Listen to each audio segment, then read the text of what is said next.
Bittikai Oyesin on my relations. This was supposed to be the 11th conversation. And even though I had that 11th conversation yesterday, I don't have a recording of it. No technical problems. It was just that the gentleman that I was talking to, Jack, didn't want to be recorded. He said maybe next time. Maybe next time I get together with him and some of his friends and his wife, and that will be recorded. But yesterday, no. It was a 4.5-hour conversation. It was fantastic. And I'm going to try to hit the highlights, which includes, low points too.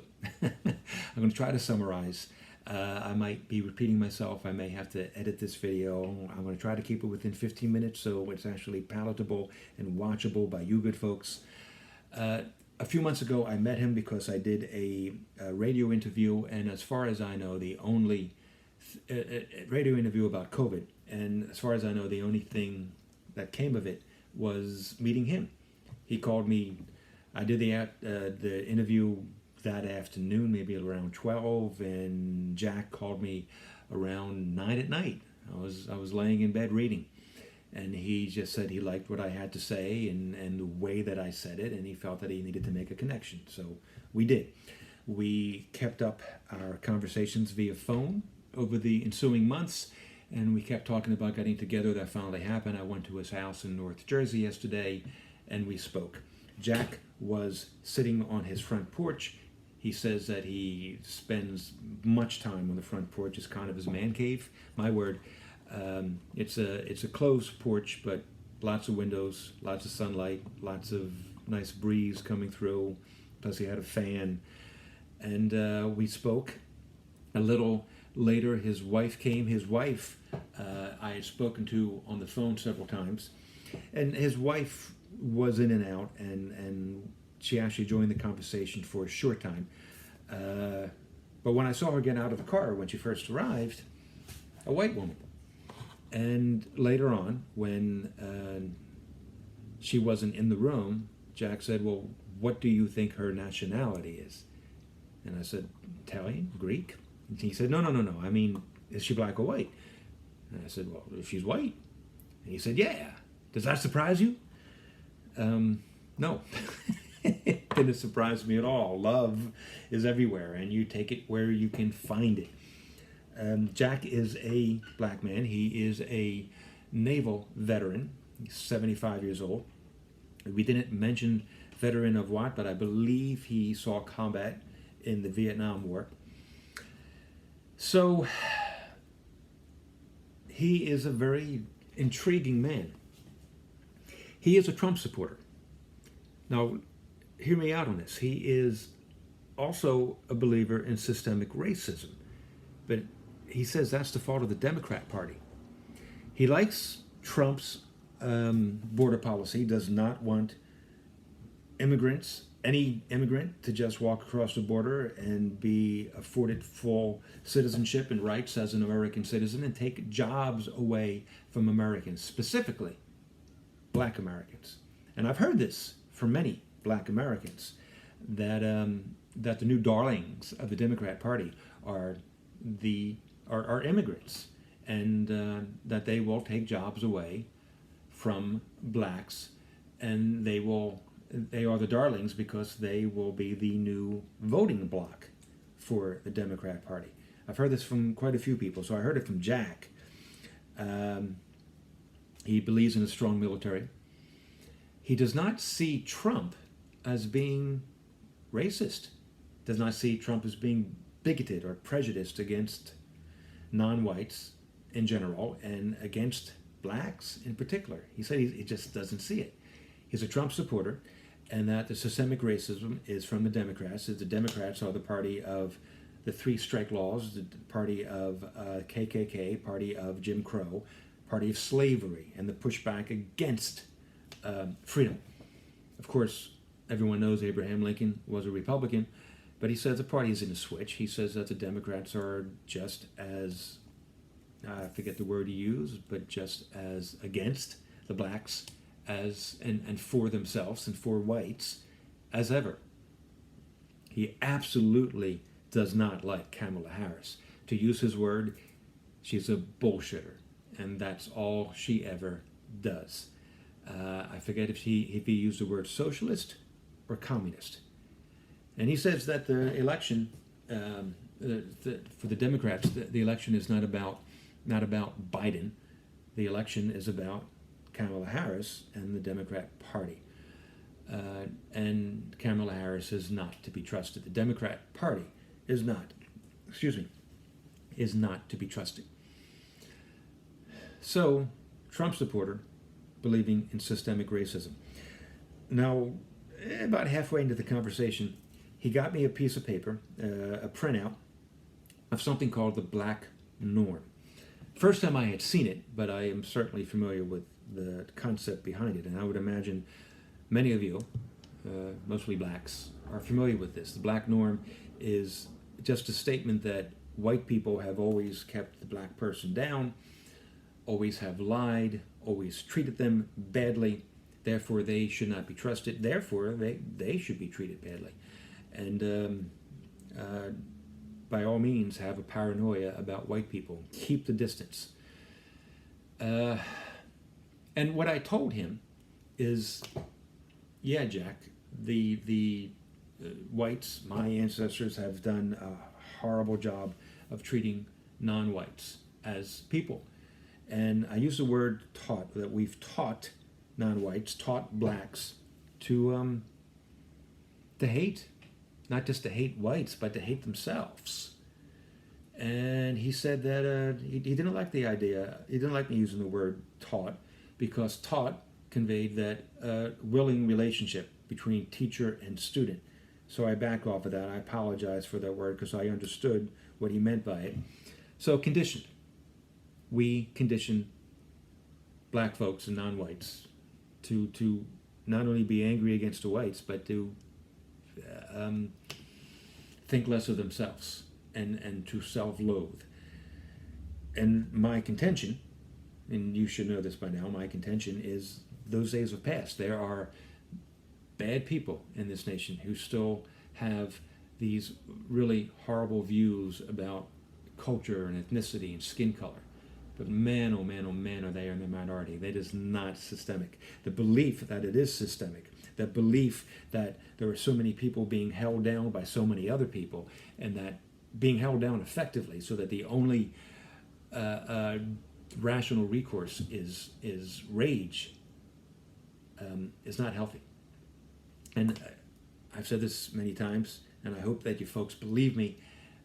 Seriously, I don't care about what's going to be taken away from me as a white man. I'd care if something was taken away from my son, of course. But I teach him to be resilient, and he is. It's unhealthy for black folk.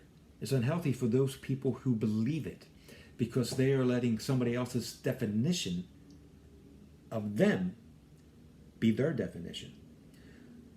I would have to say, I have to say, that the major thing that Jack and I agree upon is that you don't let anyone define you, that we have certain rights and strengths as American citizens and as children of God. And we just claim them, and we just take them. And if anyone gets in the way, we push them out of the way, or we go around. But we find a way around because that is our right. He says, I am 100% in agreement with you on that one, Mark. Absolutely. Disagreement about the state of ethnic relations in America. As he would say, race relations between black and white, or white and non-whites. But really the conversation was about black and white. So what he felt about, say, Asians or American Indians or Jews, et cetera, I don't know. The conversation was really about black and white. And he's concerned about that. He's also concerned that there is no leadership. That's what he says. No leadership for the movement. He didn't use the words Black Lives Matter. He just said the movement, the movement against systemic racism. No leadership. He said that it's chaotic. And we talked about the violence, the assaults, the looting and burning of property, vandalism. Not for it. He's not for it. But systemic racism needs to be addressed. And again, my take on that, my reaction to that, my response to that is that most of that, overwhelmingly, most of the what we have to fight against are things we tell ourselves, lies that we tell ourselves. For example, I brought up, there's a lot of statistics to back this up, that black entrepreneurial women far outpace white entrepreneurial women. And we talked about that, and we agree that there's a lot of things that black women have to fight against, one of which being how white Americans make them feel or made them feel, and also how black their partners, husbands and boyfriends, make them feel. And they have the resiliency, for whatever reason, where they say, enough is enough. This is what I want, and this is what I am going to get. This is what I'm going to take. And they don't let their womanhood, it's not an obstacle. Their gender is not an obstacle. Their ethnicity is not an obstacle. The socioeconomic status, because a number of these successful black entrepreneurial women came from hardscrabble neighborhoods, ghettos, just didn't allow that to get in the way. So, the biggest thing we agree upon is that we, Americans, have certain inalienable rights. My word that I'm using right now, but those are there. Those are definite.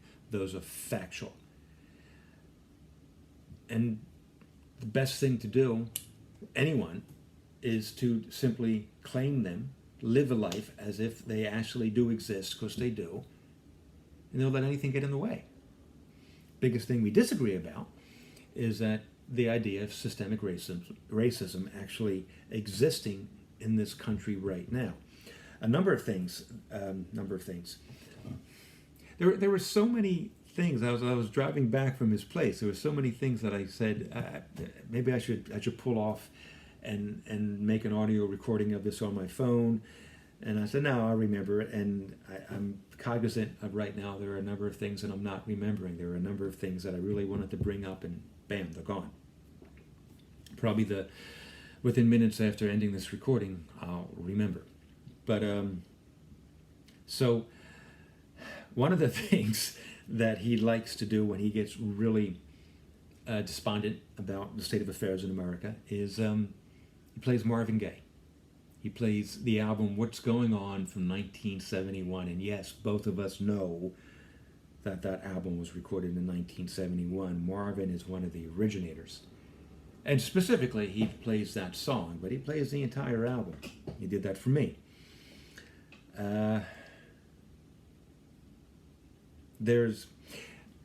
He has two houses. He has two houses. He says he's very much a capitalist. He says life has been good to him. He says that God has been very good to him. He says that God treats him and his family well. He's really aware of that. He's really aware of things that he's been allowed to accomplish. He says, there's a lot of stories I can tell you, Mark, about how I've been treated. But he said, despite that, I have achieved.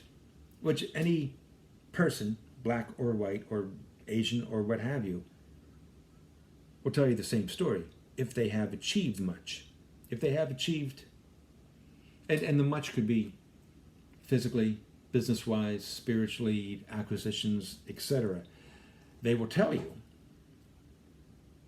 nothing gets in the way, and that they have achieved, nothing gets in the way. They are lucky, they are fortunate, they are blessed, they have done well. He told me about his kids, and he said that his kids all came to the individual conclusion that white folks can't be trusted, which is something that I'd like to meet the kids, and he said that someday I will. He said he tried to tell them that himself because of, the black norm, and for the most part they didn't really believe him, but they came to these individual conclusions. I couldn't possibly tell you why they came to those conclusions. All I can tell you is that I would like to have conversations with them. The last thing that Jack told me as I walked out of his house 4.5 hours later, I think I made a good friend today. So, very much aware of where we disagree, very much aware of where we do agree.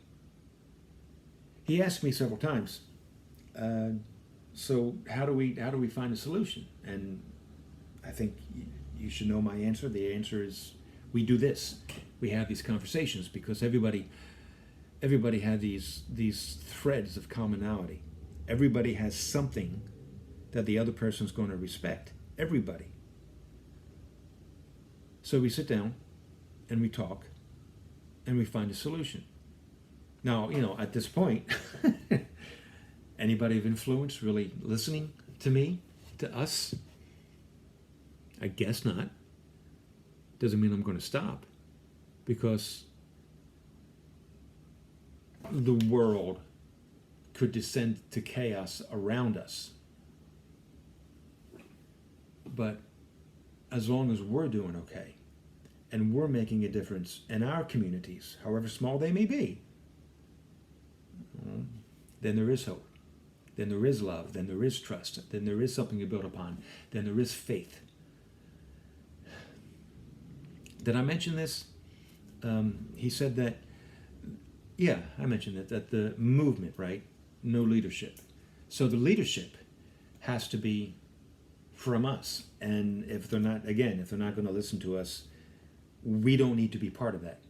We need to be instrumental in the office of redemption. We have to be instrumental in building up our souls and the souls of those around us, of those who will listen.